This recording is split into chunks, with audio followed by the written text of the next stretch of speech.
Hello everyone, my name is John. I want to welcome you to my channel Hawkeye Review and Analysis. I appreciate everyone that stops in and listens as I discuss my thoughts and theories on the Void Century, and all of the secrets connected to it. I want to mention this will contain spoilers for the most recent chapter 1067, so please be advised. One Piece strongly embraces the duality of the sun and moon. All throughout One Piece there are many references to the sun and moon, and it is my theory the reason why will be revealed as we get closer to the end of the story. There's a lot to discuss. I guess the most logical place to start is at the beginning. For that we have to examine the history of the people of the moon, the winged races. Approximately 1,100 years ago the winged races we were introduced to in Skypiea, the Burkans, the Shandians, or more precisely their ancestors the Shandorians, and the Skypieans were forced to leave the moon and come to Earth. We know this as fact from the cave drawings from the cover story of Enel's Great Space Operations and the fact that the great city of Shandora was founded 1,100 years ago. We know from recent chapters the One Piece world of 1,100 years ago was vastly different from today, as the ancient kingdom would have still been thriving as it wasn't destroyed until 200 or 300 years later. The ancient kingdom was the center of a very technologically advanced world, but we know from the cave drawings the people of the moon were also very technologically advanced.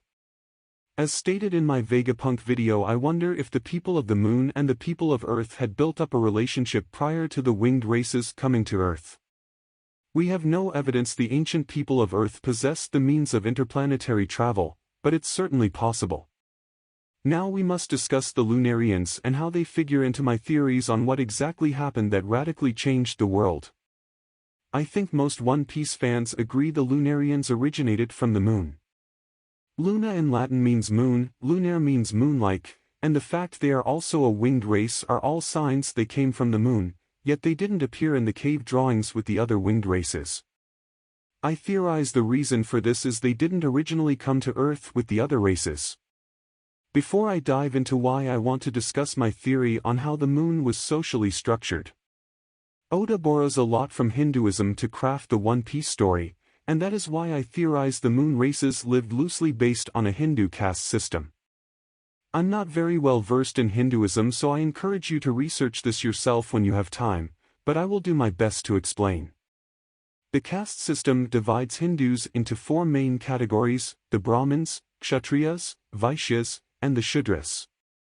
It is believed the groups originated from Brahma, the Hindu god of creation. If we go back to the Skypiea arc, we can see the three winged races were vastly different and made it a point to live separately from one another, which is odd considering they all lived and worked together once on the moon. This is explained if we look at the Hindu caste system. Starting off with the Brahmins caste, they are the priests, teachers, intellectual types such as scientists and scholars, and said to come from Brahma's head. On the moon this is the caste the Burkans would have been a part of. What's interesting to note is Enel calls his generals priests. I wish we would have gotten to see the Sky Island Burka before Enel destroyed it. I believe we would have found it to be a technologically advanced Sky Island. If we look at Enel, he has one of the most underrated scientific feats in the verse with the Arc Maxim. Yes, he ordered Gon Fall and his men to build it, but the design had to come from Enel. In truth, I think he stole the plans for the Arc Maxim and destroyed Burka in the process, but I'll touch on that later in the video. The point is the plans could have only originated from Burka. We can also look at the artificial Sky Island Weatheria where Nami studied during the time skip. There a group of scientists study the weather and have several incredible inventions. Nami's tutor Herdas was born on Burka. This is another indicator the Burkans were the scientists and thinkers. Now what's interesting about Herdas is despite being a Burkan he has no wings like Enel. I think this fact is extremely important and will be touched on later in the video as well. Next up is the Kshatriyas caste, which are the warriors and rulers who represent Brahma's arms. This is the caste the Shandians and their ancestors the Shandorians would have filled. If we look at Skypiea, the Shandians were represented as primitive, but fierce warriors as were the Shandorians. On the moon I believe they made up the military force along with the automata, but they weren't just simple warriors. From the cave drawings we see they worked alongside the other races to build the automata who would be used as soldiers. That would indicate they were just as advanced as the other races at one time. Following that is the Vaishyas caste, the farmers, traders, and merchants who come from Brahma's thighs. We saw in Skypia how the Skypians were merchants, and we know Gonfal loves to tend to his pumpkins. These are signs they are the Vaishyas caste. What's interesting about Gonfal is he also does not have wings, another important figure without wings. We know from the cave drawings the main city of the moon was called Burka, which the Burkans would later go on to call their sky island. Now it is my theory, despite all winged races residing within the city of Burka, they each lived in separate parts of the city and each had a role and with that tasks and duties based on their caste. The Skypians that were farmers might have had colonies outside of Burka to provide food to the city. Only on certain projects, and only when ordered would the different castes work together, like building the automata. Outside of that though, I theorize they mostly stayed to their caste, and would rarely socialize outside of it unless a special occasion called for it. This is also true of the caste system from Hinduism, where they live in segregated colonies and do not socialize much with each other. They do not share water sources and will not share food, and you can only marry within your own caste. So if the winged races lived like this on the moon, you can see why they carried this over when they came to Earth.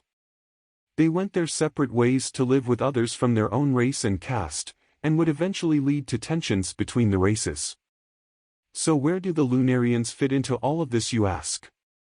Well, this is why I say Oda loosely based the moon's social structure on the Hindu caste system. It is my theory that the Lunarians were the rulers. I think Oda split the Kshatriyas caste and made the Shandorians the warriors, and the Lunarians the rulers. The Lunarians representing the crown on Brahma's head, and king's name, a subtle hint to this fact. Now, even though the Lunarians represent the rulers, it's more accurate to say they governed the moon. As it is my belief that a goddess resided on the moon that all the winged races would worship, and she was the true ruler. The Lunarians were her chosen that she would pass down all of her orders to, and then they would convey it to the other races, as well as handle all other matters beneath the goddess. As to the identity of this goddess, I think it is none other than Emsama. Yes, I theorize Emsama is an ancient being, and once the goddess and ruler of the moon. She is based on Brahma, the god of creation from Hinduism that was mentioned earlier. Oda made her female as the moon is seen as feminine energy. Now I don't know if Oda will depict Emsama having 4 faces and arms as Brahma is depicted as having, but it's possible. I suspect she sees the winged races as her children, and probably responsible for their creation. This will tie into Emsama being revered as a goddess, or more importantly seen as God, with the winged races representing angels. We saw this with Skypia, the sky islands resembling what heaven is traditionally represented as, where the winged races resembling angels live. Gonfal and Enel holding the title of Kami or God. We know Oda loves to take from religion and use it to inspire his story. The winged races representing angels is very important, especially when discussing the fate of the Lunarians, which I'll touch on momentarily. So to summarize, the Lunarians governed the moon under the eye of the moon goddess Emsama, and the other 3 races lived in separate parts of the city. I think we will learn that Emsama and the Lunarians are the ones who ordered the building of the automata, and was a rare joint venture with all of the castes involved. As time went on, it became clear the moon could not sustain them for much longer, as they had almost completely depleted it of resources. It was then decided their only option was to come to Earth, but they didn't want to just live on the blue planet. The automata were built prior to the 3 winged races coming to Earth, but what were they built for? The only answer is for battle or for war. The ones we saw on the moon were soldiers, warriors, samurai. Who were they built to go to war with? The only answer is the Earth. So Emsama and the Lunarians had already planned to go to war with Earth and ordered the building of the automata. I think the 3 races complied at first, but as time went on their conscience got the better of them. In their heart they did not want to invade the Earth and go to war. There was enough room on Earth and they could live in harmony with the Earthlings. This is even more true if we find they had a relationship established already with Earth. I think it was then the three races for the first time ever defied Msama, their goddess, and the Lunarians deciding to come to Earth without them like we saw in the cave drawings. They refused to be complicit in starting a senseless war. While the three races were content in living in harmony with the Earth, Msama and the Lunarians were not. They were not about to live on Earth under the rule of the Great Kingdom. If they had to live on Earth, then, by God, they were going to rule it just like they did the Moon. You can imagine the three-winged races' open defiance and decision to leave the Moon created a very tense situation that was met with hostility. This hostility would spill over into conflict, and a clash between the Lunarians and the other three-winged races on the Moon. We saw part of the aftermath of this clash in Enel's great space operations. One cover story is entitled Former Battlefield, and this is where the great clash would have occurred. Automata were used by both sides in this clash, and the ones that were defeated were left where they fell. This fact is also seen in Enel's great space operations.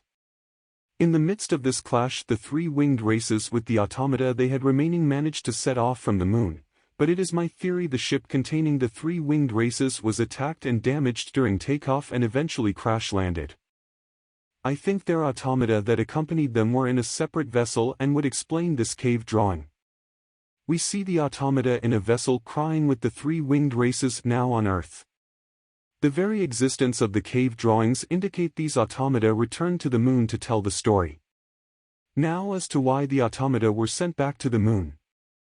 My conclusion is the three-winged races sent them back to report they had crash-landed and died, hoping this would satisfy Msama and the Lunarians and quell their fury for the moment, and in doing so would buy the Earth more time before the war would start. The very first thing the three-winged races did on Earth was warn the ancient kingdom of the impending war from the Moon, and ally with them. Now as far as the ship that crash-landed, if we again examine this cave drawing, the vessel that contains the automata is hovering over the sea. This is where I want to talk about the Ark Maxim, or more importantly the Noah. If we compare the two ships, there are a lot of visual similarities, and my theory is the Ark Maxim is based on the Noah. I believe the Noah is the ship that brought the three-winged races to Earth and it crash-landed into the sea. Now I know Van Decker states that the denizens of Fishman Island built the Noah, but I don't think that's true at all. As with our history, as it gets passed down, details can intentionally or unintentionally change, and I think that's the case here. I think it is more likely the Noah crash-landed, and it could be where the denizens at the time rescued the three-winged races, but either way the ship was inoperable and too large to move. I believe an ancestor of Madame Charlie was living at the time and saw the same vision of Fishman Island's destruction. Nothing states that Madame Charlie is the first in her family with her gifts, so it could be where her ancestor at the time had the same vision. Like with Madame Charlie's vision, she knows it will happen, but cannot tell exactly when it will happen.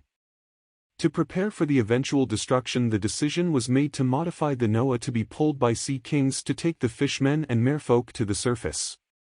As we learned from the apology letter from Joy Boy to the Mermaid Princess, this was their plan, but something happened and Joy Boy couldn't fulfill his promise of aid. I think this something would lead to his death, but I'll touch on Joy Boy later on in the video. It is my theory the Birkins, being of the scientists' caste, held on to the plans for the Noah and they were passed down through the generations. Enel came to know of this and in his endless quest to go to the Moon decided to steal the plans, and destroyed Burka in the process. This is the only reasonable explanation as to how Enel came to build a ship capable of interplanetary travel.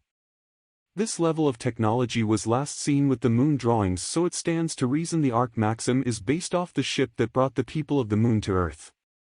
Beyond the visual similarities of the two ships, you cannot ignore the parallels. The Noah would have evacuated a large number of people from the Moon and will one day evacuate Fishman Island to the surface. The Noah came from the Moon, and the Ark Maxim traveled to the Moon. Now once the three-winged races had warned the ancient kingdom of the impending war and allied with them, they went their separate ways. The Shadorians built Shandora, but we have no indication where the other two races went. They would eventually all live on the Sky Islands, but I believe they all once lived on the Blue Sea and worked harmoniously with the ancient kingdom. You can see where the Burkans, being scientists and scholars especially, would have been drawn to the ancient kingdom and might have lived there for a time. As stated earlier, the One Piece world 1,100 years ago was vastly different from today. It is my theory we will find it was a utopia in all regards. All the races lived in harmony and prospered. We saw M'Sama keeps a giant-sized straw hat in the vaults, and like many people I theorize this belonged to the original Joy Boy. It is my theory Joy Boy was a giant, more importantly an ancient giant. I think this very fact was foreshadowed by Oda, first with Oars and then with Little Oars Jr. and his son hat crafted by Ace.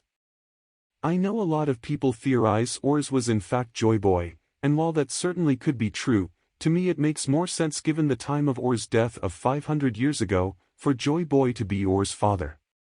The Void Century was 800 years ago, and there is almost no chance Joy Boy survived it, but his son certainly could have. I'll touch more on Joy Boy in a bit. As far as ancient giants go, we might even find that the sitting rulers of the ancient kingdom were ancient giants. I mean ancient kingdom, ancient giants, nothing states that humans ruled the ancient kingdom. At the very least I suspect that ancient giants made up the army of the ancient kingdom, and Joy Boy was the commander of that army. Again, we shouldn't assume the ancient kingdom was a kingdom of humans, it could very well be a kingdom of giants. This would explain the robot we see at the end of 1065 resembling an ancient giant. It was most likely used to bolster the army of the ancient kingdom like the Lunarians of the Moon used the automata to bolster their forces. This would also explain why the ancient giants went extinct if majority of them were wiped out when the kingdom was destroyed with very few survivors. I think there were some survivors from the ancient kingdom's destruction, but not enough to carry on their race in sufficient numbers. Oars, his son, and his grandson Little Oars Jr. were presumably among the last of their kind. The ancient kingdom having an army of ancient giants is most likely the inspiration for the world government today wanting an army of giants.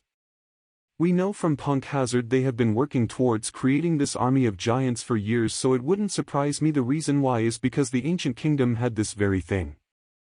As stated earlier, I firmly believe the old world was a utopia, but when the original three-winged races arrived on Earth they warned the ancient kingdom of the impending war and they started to prepare. While the ancient kingdom began their preparations, M'Sama and the Lunarians on the Moon continued theirs. Living in a utopia is unfortunately what I think ultimately cost the ancient kingdom the war. Most of their scientific endeavors were for the betterment of the world, to improve everyday lives, not for war. One of their greatest scientific feats was the creation of an artificial sun using an eternal flame to provide a clean renewable energy source for the Earth. We saw this depicted in the cave drawing. If we examine the sun, in the center is a flame. This artificial sun is the same one Lilith spoke of in 1065, this is just yet another piece of technology Vegapunk hasn't been able to replicate. They had to quickly switch their focus to now prepare for this impending war after using their science and knowledge for peace for so long. I think most of their effort went into building Pluton, while the three-winged races aided them in building ancient giant combat robots in line with the automata they once built. The problem was they didn't have the same resources as on the Moon, so the robots created were less advanced, except for their energy source. Now this is where I want to begin to talk about the spoilers for 1067, so I want to give a second warning. We learn that the ancient giant robot attacked Marijwa 200 years ago, yet no one knows why. This is yet another piece of evidence to support my claim these robots were built to do battle with the forces of the Moon, and later the 20 kingdoms that aligned with them. It somehow woke up after 700 years to continue its mission, yet ran out of power. I theorize these robots were created to harness the energy of the artificial sun, the eternal flame, that no longer exists in the current time. This would indicate the artificial sun they created goes far beyond solar power, or else the robot wouldn't have ran out of energy. It must have been far more advanced. While this was happening on Earth, on the Moon M'Sama and the Lunarians did not, and could not give up on their plans to conquer the Earth. This was if nothing else an act of survival, as their beloved moon could not sustain them for much longer. It just took them an additional 200 or 300 years to prepare for the war without the help of the other races. I think the moon afforded them this time as it didn't have to sustain as many people. In truth, I don't think there were very many Lunarians at all. I believe it was a very small population. This fact of a small population will come into play later. This war is what I theorize happened during the Void Century. Msama and the Lunarians invaded the Earth and conquered. I think a lot happened in between though. Now getting back to Joy Boy and his fate. I have no doubts though his real name we will come to learn starts with AD and will tie into the will of D. In fact, I'm almost certain Oda has already revealed Joy Boy's real name, and that is the reason Sol was brought back into the story. In Robin's flashback we were introduced to Sol, and his weird laugh. His laugh comes out as Dear Ishi, which Robin picks up on. I think Dear Ishi we will come to learn is the name of Joy Boy. As to why, well, for many reasons. Sol is a D-clan member, which Robin inquires about in the same exchange, but Sol says he doesn't know, just every member of his family has had it in their name for generations. I don't think this is the truth at all. Sol had already mentioned moments ago there was no way a child could keep a secret, especially one of this magnitude, when she shouldn't even know who Joy Boy is. It is probably a closely guarded family secret that he does not share with anyone. I have already discussed about the giant straw hat indicates Joy Boy was a giant, notably an ancient giant. For Sol to be a giant and a D-clan member, stating that every family member has had the D in their name, and using a laugh translated as Dear Ishi is just too big of a coincidence. We also have to look at how the laugh was used and how Sol told Robin to use it. First off, Sol tells Robin the nature of his laugh is because he has always been told he was not good at laughing. Sol goes on to tell Robin, if you laugh it'll make you happy, or in other words bring you joy. So laugh when you are having a hard time, just laugh. Sol goes on to teach Robin to emulate his laugh of Dear Ishi. You can just imagine someone in Sol's family, most likely his parents, teaching Sol that if he isn't good at laughing, use the name of Joy Boy when you laugh, of Dear Ishi. Invoke his name when times are hard so that it might help you find joy in whatever circumstance you find yourself in. Again, I think this is why Oda chose to bring Sol back, to tell the story of Joy Boy to Robin and the Straw Hats on Elbaf when the time is right. I don't think he knows the entire story, but a lot more than we know now. Joy Boy and his trusted companion Zunisha went about the ancient world helping where they could, but most importantly brought joy and laughter wherever they traveled, earning Joy Boy his nickname. This was in an official capacity to maintain the peace as the commander of the armed forces. Despite it being a utopia, there will always be outliers, and they must be dealt with to maintain that utopia. Much like pirates are seen as outliers in a civilized world. Eventually Msama and the Lunarians invaded and the war kicked off, and the moon would ultimately win, destroying the ancient kingdom in the process. During this war, the 20 kingdoms that would go on to create the world government sided with the invaders, seeing they would eventually win and wanted to be on the winning side. When the war was over, as a reward, Msama and the Lunarians allowed the 20 kingdoms to take power directly under them and allowed them to handle all the busy work of controlling the earth and keeping the earthlings in line. The exact same role the Lunarians filled on the moon. Msama and the Lunarians just wanted to be worshipped as gods and be in power. They left everything else to the 20 kingdoms who would go on to found the world government. When Msama and the Lunarians were in power, they took this opportunity to get revenge on the three-winged races, as we see with the city of Shandora falling not long after the ancient kingdom. I think this is most likely when the Birkins and the Skypians would flee the Blue Sea to the Sky Islands. The Shandorians, as we saw in Nolan's flashback, refused to leave their beloved city.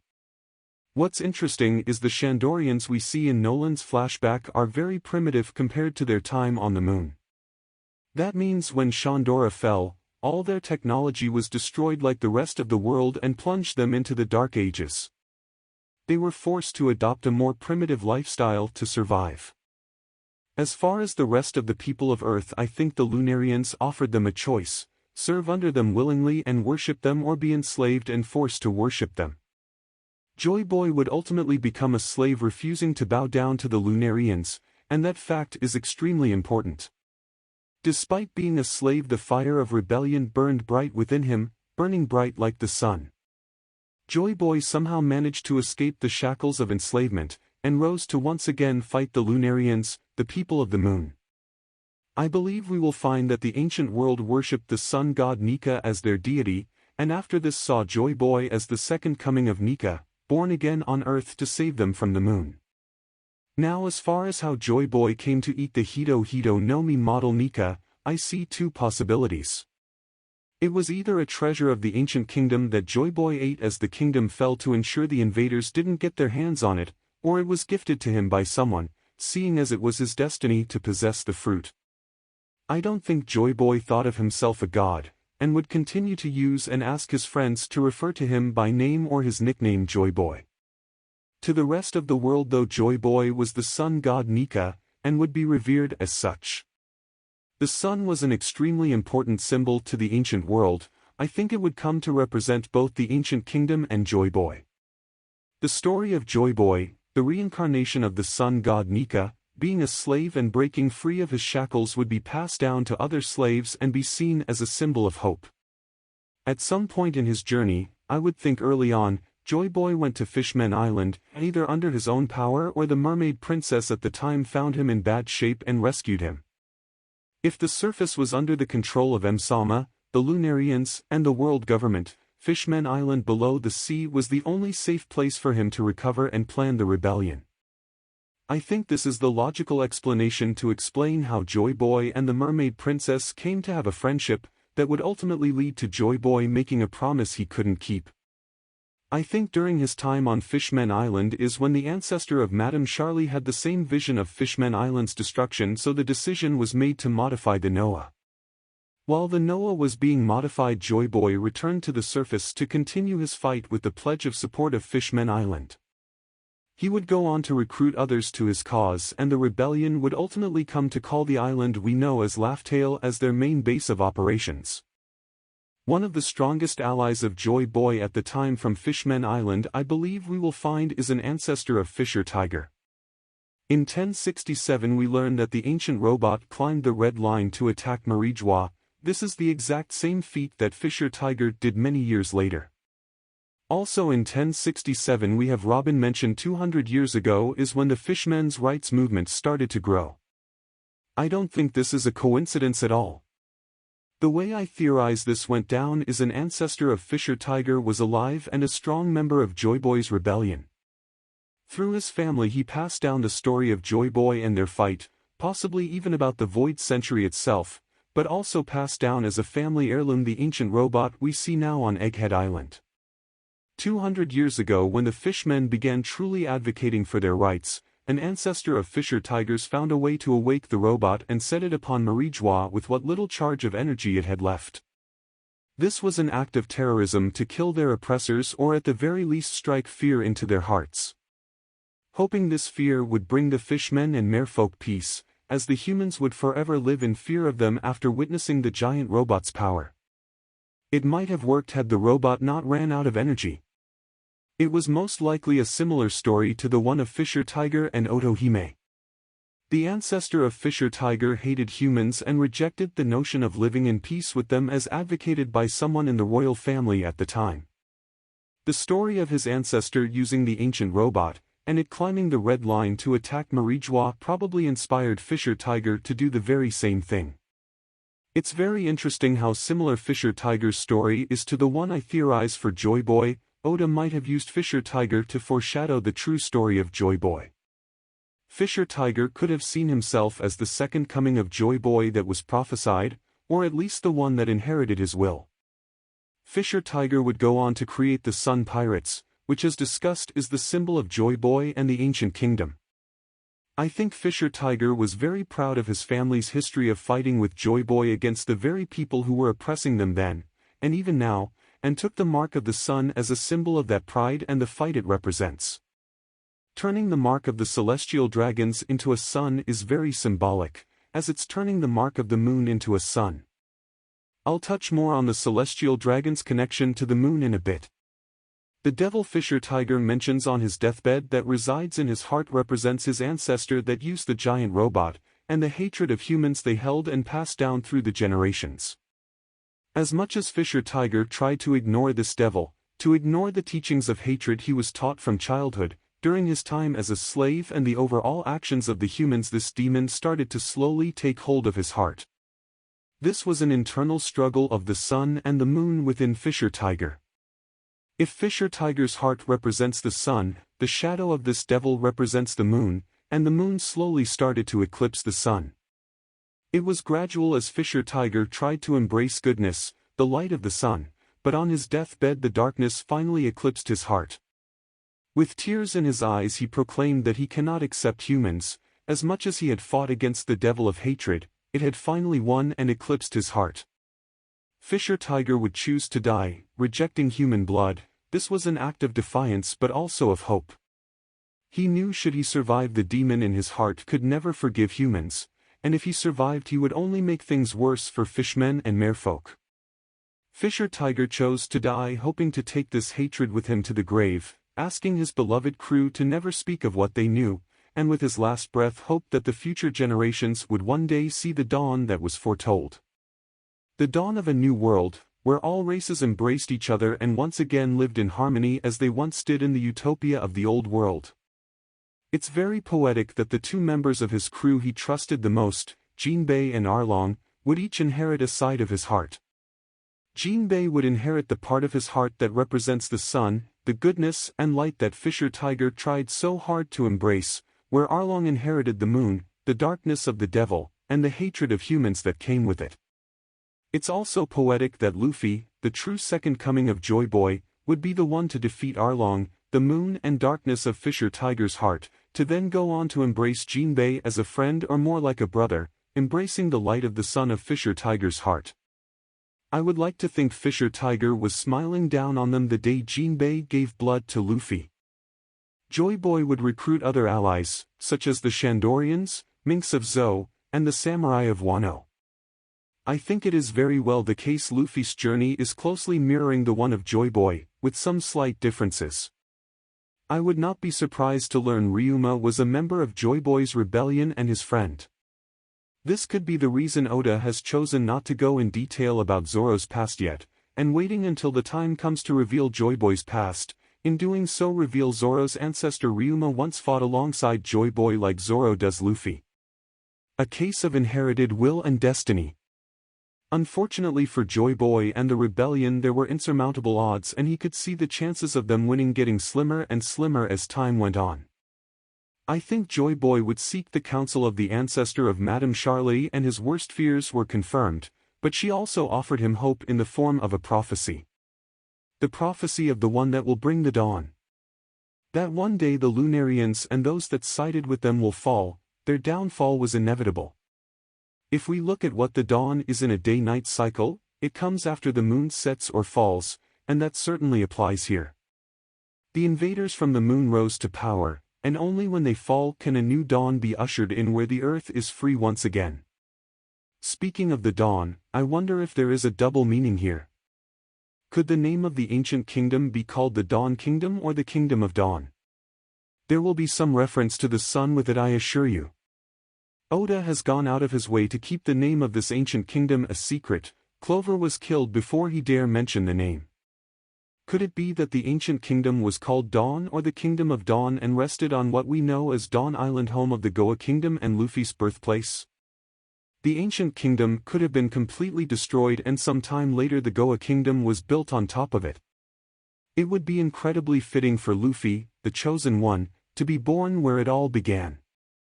In talking about this I can't help but mention the Grey Terminal, which is a massive junkyard just outside the gate of Goa where Sabo lived. If the ancient kingdom once stood on Dawn Island, I would love to know what's at the very bottom of this junkyard. Could there possibly be some ruins of the ancient kingdom and some of their technology buried at the very bottom, and covered up over centuries? Getting back to the prophecy, because of this prophecy Joy Boy made a decision that would shape the story as we know it. He decided if he were going to die he wanted to do one last thing that would one day help the person of prophecy that will bring the dawn. Roger would go on to do much the very same thing, use his death to help the Chosen One, or I guess more accurately inspire the Chosen One to set them on the path of their destiny. It is stated that Roger and his crew was too early, and I think this is why. I believe they learned the true history and the prophecy, and Roger realized it is not he who would bring the dawn. He still had an important role to play though, and his words at his execution would launch the new era and more importantly reach Luffy and set him on his path. As much as some people hate to hear it, Luffy is the Chosen One foretold in prophecy, he who will bring the dawn. The first thing Joy Boy did was disband the rebellion, knowing he would most likely die doing what he planned and didn't want anyone else to get killed. This would be another act that Roger would go on to emulate. Joy Boy encouraged the surviving members of the rebellion to keep living and never give up hope, teach the future generations what happened to one day reach the man of prophecy, this man being Luffy of course. As stated earlier, the land of Wano was part of the rebellion, and this encouragement is what would lead them to create the poneglyphs. With the first one being the one Joy Boy left his apology note on. I think it were a case where he knew he would most likely die and could not look the mermaid princess in the face, knowing he would not live to fulfill his promise to her. The surviving members emotionally parted ways, and some of them would make a promise to Joy Boy, that each child born in their family through the generations will carry Joy Boy's name, the name of D. In hopes as they inherit his name, they will also inherit his will, a will of freedom from oppression and one day to see the dawn ushered in. Each division of the rebellion that we have seen so far, the Shandorians, the Minks, and the land of Wano would come to be entrusted with poneglyphs to protect. This is also where I want to talk about the Nefertari family that VV belongs to. The fact they were entrusted with a poneglyph would indicate they were part of the rebellion. The Alabasta Kingdom was one of the 20 kingdoms that founded the world government, but they are also the only kingdom who would retain their kingdom and not go to Marijua. I'm not so sure this was by choice though, as we have been led to believe. I think it makes far more sense that the Nefertari family had a change of heart sometime after joining in with the other kingdoms. Because of this change of heart, the Nefertari family secretly allied with Joy Boy, much like Vivi would go on to ally with Luffy, and for that the family was punished. The Nefertari family still holds the status of nobility, so they most likely had to publicly renounce the family members that were caught and watch them die for their betrayal. They would have had to plead ignorance of the actions taken by those members of their family, and swore their allegiance to M'Sama and the powers that be, while secretly hating them and still supporting the actions of Joy Boy. We see this represented in their flag, the image of a sun. On the surface it can be explained they are a desert kingdom, but it's also a veiled message of their support of Joy Boy. As again the sun represents Joy Boy and the ancient kingdom. We have seen the symbol of the sun depicted in some way with each division of the rebellion. This would indicate the Kuja of Amazon Lily were once part of the rebellion also. I would not be surprised if the Empress at the time was smitten by love sickness for Joy Boy, as history just keeps repeating itself. For the Nefertari's family continued support, they would be entrusted with a poneglyph to keep safe. In the past they were forgiven, but as punishment they were not allowed to ascend to Marijua. M'Sama truly never forgave them, and still holds a grudge against this act of betrayal to this day. We see M'Sama holds a level of hatred towards VVE, and this is the most logical reason why. Through the course of the story, M'Sama has seen the past repeating itself through several key characters with ties to the past. I think it is for this reason Cobra was killed and the attempt was made on VV's life. Had it not been for Sabo, she would have been killed also. We have evidence of Joy Boy's name being passed down through certain members of the rebellion, with Saul stating the D name has been in his family for generations. Those that inherit his name, inherit his will, and this is why every known member of the D clan craves freedom above all else, none more so than Luffy the Chosen One. The hardest part for Joy Boy was to leave behind his son, Oars, and would ask the members of the rebellion to look after him. There is a lot of foreshadowing with Oars if we go back to Thriller Bark and look at how Oda purposely puts Luffy into Oars. We see Ors with Luffy's shadow trying to use the same devil fruit powers and looking for the Straw Hat. As stated earlier, some people think Ors himself was the original Joy Boy, but again I think given the timing it makes more sense for Ors to be Joy Boy's son. Another hint that we must look at is Ors was known as the Continent Puller, and Odin discovered through his journey the land of Wano was once connected to the rest of the world. I think it makes more sense that Ors was the one that separated Wano to keep it safe, and protect the poneglyphs that resided on it, after his father's death. Also, if we look at Little Ors Jr.'s ship, it bears the symbol of the sun also. This is a direct tie to Joy Boy, which is appropriate seeing as Little Ors Jr. would be the great-grandson of Joy Boy. Now Joy Boy's last act would involve at least one important member of the rebellion, and that is Amatsuki Toki, future wife of Kazuki Odin. Joy Boy called on his trusted companion Zunisha for one last ride, and this is where the crime was committed that would lead to Joy Boy's death and Zunisha being punished. That crime I believe was theft of the highest order, the object that would come to be known as the One Piece, and it is my theory that it is the key to Uranus stolen from Emsama, the moon goddess that must fall for the dawn to be ushered in. I believe he and Emsama engaged in an epic clash, but Joy Boy knew he couldn't win. His goal was not to win though, but to secure the key to Uranus. In the battle he was wounded, but did manage to get the key and then fled. With the help of Zunisha he along with Toki managed to reach Laugh-Tale with Emsama not far behind them. When they reached Laugh-Tale the key to Uranus was hidden upon the island, and then the island was sealed or locked away by Toki using an unknown ability of her Time Fruit. Immediately after sealing the island away Toki escaped on Zunisha with the key to unlock Laugh-Tale, and their destination was Lodestar Island. Joy Boy remained behind to buy them time. The key I speak of is the egg we would come to see being carried on Roger's ship. Given Oda's sense of humor, it would not be out of line to suggest the egg on Roger's ship is actually an egg timer.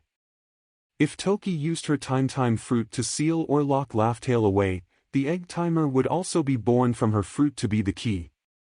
It is unclear exactly when Roger found the egg that we saw being carried on the Oro Jackson, but it is my theory it was found on Lodestar Island. As to why Toki would go to Lodestar Island to hide the egg timer, it is my theory that is where her family lived, as well as other families from Wano like the Kozukis. When we are first introduced to Toki she mentions wanting to visit Wano ever since her childhood. That would indicate her family didn't live on Wano, they most likely lived on Lodestar. Later on she tells Odin she doesn't know where she was born, but I think at this time she was keeping secrets of her true past. For evidence Inuarashi states that upon reaching Lodestar you learn about the poneglyphs, the civilization that created them, and Laugh-Tale.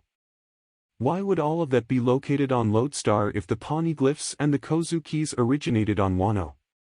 I think it makes more sense that the people of Wano once lived on Lodestar during the Void Century. As far as why I think this is yet another case of history repeating itself. I believe the dragon that Ryuma is said to have slain was a very fierce dragon that decided to make Wano its home, much like Kaido would do. The people of Wano were forced to flee this terrible beast, and the place they went is Lodestar Island. This would have had to happen before Toki's birth as she said her parents were from Wano. During Joy Boy's journey he would end up on Lodestar and befriend the people there, most notably an ancestor of Kazuki Odin, Ryuma and Toki. They would join him in his rebellion, and fight alongside him, and I would not be surprised to learn he promised to help them retake Wano, but it was another promise he couldn't keep. The people of Wano could see the cause of defeating the invaders was more important than retaking Wano, that could wait until the earth was free once again. For Lodestar to contain the history of the poneglyphs, the civilization that created them, and Laugh-Tale it indicates Wano was taken back after Joy Boy's death. We have further evidence with Toki never having seen Wano, meaning the retaking of Wano occurred after she leapt through time. I think the people of Wano lived on Lodestar and aided Joy Boy in his rebellion, and that is where the poneglyphs were eventually first created. I think it was Zunisha helped Toki reach Lodestar before returning to help Joy Boy in his fight against Emsama. Toki quickly hid the egg timer and said her tearful goodbyes before leaping through time. Ryuma, determined to retake Wano from the dragon, would do so some time after that. Ryuma, like Zoro, probably grew exceptionally strong during his fights alongside Joy Boy, and this strength is what would help him slay the dragon and return his people to their homeland. Zunisha unfortunately was cursed by M-sama to forever walk upon returning to help Joy Boy. They might have witnessed Joy Boy die with a smile on his face, as all D clan members do, knowing that he had helped ensure the dawn would one day come. The minx would later find Zunisha and build Zo on top of its back, promising to protect Zunisha, the trusted companion of their dear friend and ally Joy Boy. This was also a way to protect themselves and the poneglyphs they would be entrusted with. As far as the egg timer that unlocks Laugh-Tale currently in the story, it would have to be in the possession of Shanks, entrusted to him by Roger. This would indicate the Straw Hats will come into possession of it, as well as the Last Road poneglyph at the end of the Elbaf arc. One final note is Shiki refers to the egg as an apocalyptic weapon. This is further evidence to support the egg is the means to unlock Laugh-Tale to retrieve the key to the ancient weapon Uranus. What is also interesting when looking at Toki, she tells Odin just being around him makes her feel like she has already reached her destination. The prophecy of he who shall bring the dawn, the second coming of Joy Boy or Luffy, might have also included Momonosuke, as the giant pink dragon Joy Boy would ride into the final battle to bring the dawn. If Toki was part of the rebellion, it's possible the ancestor of Madame Charlie told her she would one day give birth to this dragon, and imparted the knowledge surrounding his birth. I would also not be surprised to learn during her time living on Lodestar Island she was in love with the ancestor of Kozuki Odin that lived during that time. Toki meeting Odin was fated. To dive deeper into my thoughts on Uranus, and the One Piece being the key to operate it. Oda states the One Piece is a physical object that the Straw Hats will obtain. So it must be something beneficial to accomplish their ultimate goal of bringing down M-sama and the world government to usher in the dawn. Something so powerful it would turn the tide of the ultimate war much like it did in the past, and that is Uranus. Where the Noah brought the original three-winged races, I suspect Uranus is the ship that brought M-sama and the Lunarians to Earth, as the central ship of the invasion force. An immensely powerful ship capable of total destruction that ensured the Moon's victory over Earth. Through recent chapters there is mounting evidence that Vegapunk created a copy of Uranus. The question is, why would he create a copy if the original was still operational? That is why I theorize the One Piece is the means to operate Uranus, most likely a key that was stolen during the Void Century. As far as why I'm so sure the ship we saw destroy Lelougia is a copy of Uranus, and not the real one, we have to examine the story. When Lelougia was destroyed, people started asking, if they had this available, why use Buster Calls at all? It made no sense. The only logical answer is the ship didn't exist pre-time skip. If it had, it would have been used on Ohara, but more importantly it would have been used on Batarilla to ensure there was no chance Roger had a child. We saw the lengths the world government went on Batarilla to exterminate any chance of Roger's child being born. It was so extreme Rouge forced herself to carry Ace for 20 months. The world government would have certainly used it here if it were an option. That's why I'm confident to say it wasn't. Now I mentioned this in the Vegapunk video, but I'll say again, this also explains a mystery from chapter 1065. The mystery of how Seraphim Jinbei came to possess the devil fruit abilities of Senor Pink. Most people seem to think this means Senor Pink is dead, but no, in actuality he was just abducted and his fruit cloned. I say this because in chapter 594 Beija's ship gets sucked up into the sky by what appears to be the very same vessel that destroyed Lelougia. So this would point to Vegapunk has been using this ship to abduct unique fruit users for some time. I doubt very seriously he would be allowed to do this in the real Uranus, but a ship of his own creation based on the original is another story. Vegapunk's satellite bodies are the ones who most likely pilot the Uranus replica. The real Uranus is the national treasure of Marijois that Doflamingo spoke of. Also in this exchange, Doflamingo tells Law if he had the Op-Op fruit that day he would have taken the helm of the world using this treasure. Doflamingo means if he were immortal he could have replaced Msama as god of the world, supporting evidence Msama is a goddess and ancient, possibly immortal, and used Uranus like she did to control the world. Msama through the Gorosei would have allowed Vegapunk to examine the real Uranus to see if he could replicate the means to operate it that was stolen, and even with his genius he couldn't. The compromise was he could create an almost identical vessel by reverse engineering. It just took him time to do so, and it wasn't until after the time skip was it completed. As to how I think this will play out, I think the Straw Hats will retrieve the key from Laugh-Tale, and in the midst of the final battle will gain access to the real Uranus. It will be the key, or I guess the one piece, to turn the tide of the battle and ensure total victory. I just imagine Franky piloting Uranus and Jinbei manning Pluton in the final war, and the mental image seriously gives me goosebumps. But that's not the end of the story, or I guess I should say the end of my theory on the past. Once Msama killed Joy Boy, she took his iconic straw hat off his head to keep as a trophy. This should have brought her peace, and it would have had the prophecy of the one who shall bring the dawn, telling of her downfall, not reached her ears. I think this prophecy honestly scares Msama, even to this day. This is why she gazes at the straw hat of Joy Boy, a visual representation of the prophecy. This prophecy is also the reason the world was plunged back into the Dark Ages. All technology that might be used against her was wiped out. The mere existence of this prophecy and the true history wiped, and why the world government will kill anyone who tries to learn of it. These are the actions of someone scared. And honestly, she has every reason to be scared. The story will take Luffy, the sun god, right to her. An epic clash will ensue between the sun god and the moon goddess as it did once before.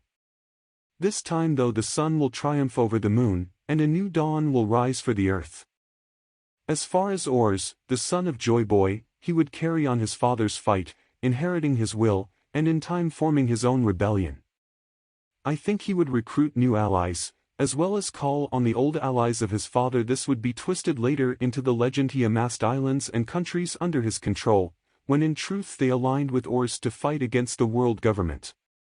This would lead him and his rebellion into many battles with Msama and the world government, earning him being seen as a terrible villain, but only in the eyes of the world government. The name Ors still strikes fear into the world government today. Chopper theorizes Ors died due to exposure to the elements, namely frostbite, but I think that's only partially true. I think in truth Ors was mortally wounded by a then member of the world government in the Land of Ice, possibly Msama herself, and was left to die, eventually succumbing to their injuries and the elements. Ors' path is the exact same one his father walked, and I believe his son Ors II would also follow in these giant footsteps, as would Little Ors Jr. or Ors III joining Whitebeard and eventually fighting the world government. Last but not least, I want to examine the fate of the Lunarians, and the birth of the celestial dragons. As stated earlier, my theory is when the Lunarians came to Earth their population was already small in number.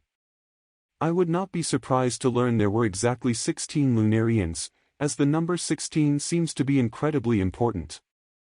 Doflamingo, who is a celestial dragon, used an attack called 16 Holy Bullets, as is standard. Celestial dragons shoot people 16 times who cross their path. The ship that destroyed Lelougia seemed to fire 16 laser beams, and under Rayleigh's suggestion Luffy rang the Ox Bell 16 times. The number 16 is extremely important and often comes up in conjunction with the celestial dragons, so I would not be surprised to learn there were only 16 Lunarians that invaded Earth with Msama. Now, because they were so few in number, a disagreement arose within the Lunarian invaders.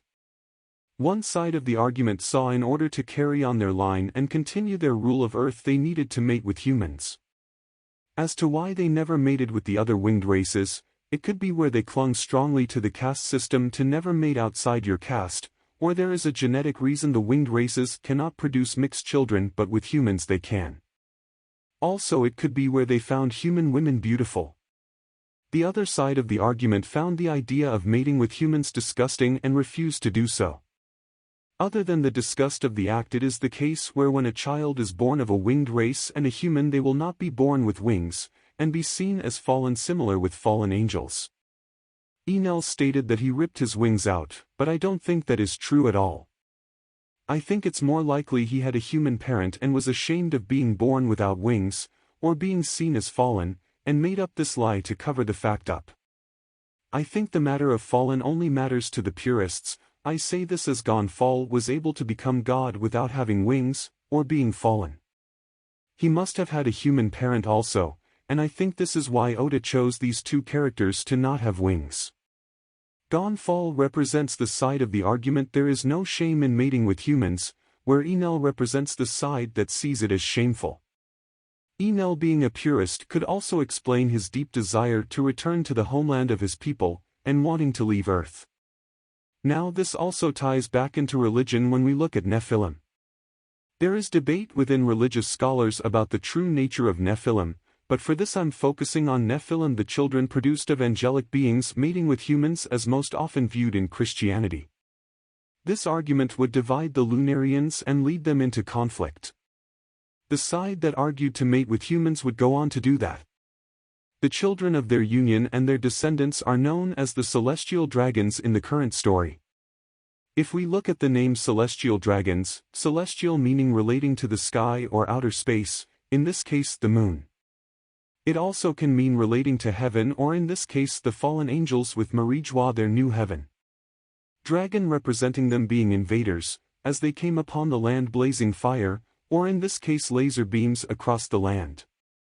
The garments they wear including the helmets resemble spacesuits, honoring their ancestors that came from outer space. Their attitude is because their ancestors invaded and conquered, so anything and everything of Earth belongs to them in their eyes. Also the way they view the people of Earth is the same way their ancestors that invaded would have seen them. Being from the moon, they saw themselves superior and looked down on Earth both figuratively and literally. The side that fought against mating with humans and wanting to keep their bloodline pure would leave and continue the tradition. They would have had to incorporate inbreeding, and if I had to compare them to something, would be like the Targaryens of Westeros. King would be of this line and the last pure-blooded Lunarian left. This internal conflict between the Lunarians would go on for some time. As far as Msama, I think she saw the Lunarians mating with humans was the right decision to increase those willingly loyal to her. Because of the prophecy, she knew it was foretold she would one day fall, and just because they had conquered the earth with such small numbers, it was dangerous to assume they could hold it forever. The correct call was to increase their numbers, and the Lunarians mating with humans was the only way. In doing so, this also extended her power and hold over the earth. As far as other fallen in the story, I would say Garp is almost certainly one, as well as Dragon and Luffy. Someone in Garp's lineage was a Shandorian, most likely part of Joyboy's rebellion, seeing as he is AD, and would give birth to a child that was fallen. This child would be the ancestor of Garp, and also Luffy. This explains why he and his son Dragon resemble Shandorians so much yet have no wings, and in extension Luffy would also be a fallen. What's also interesting with this, in some religious circles Nephilim are seen as giants.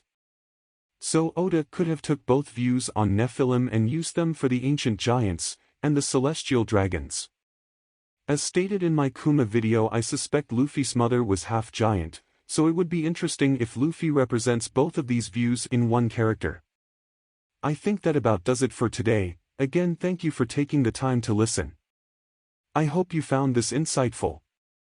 If you would like to see more theories and analysis, please do all the normal YouTube things of liking and subscribing, and feel free to leave a comment.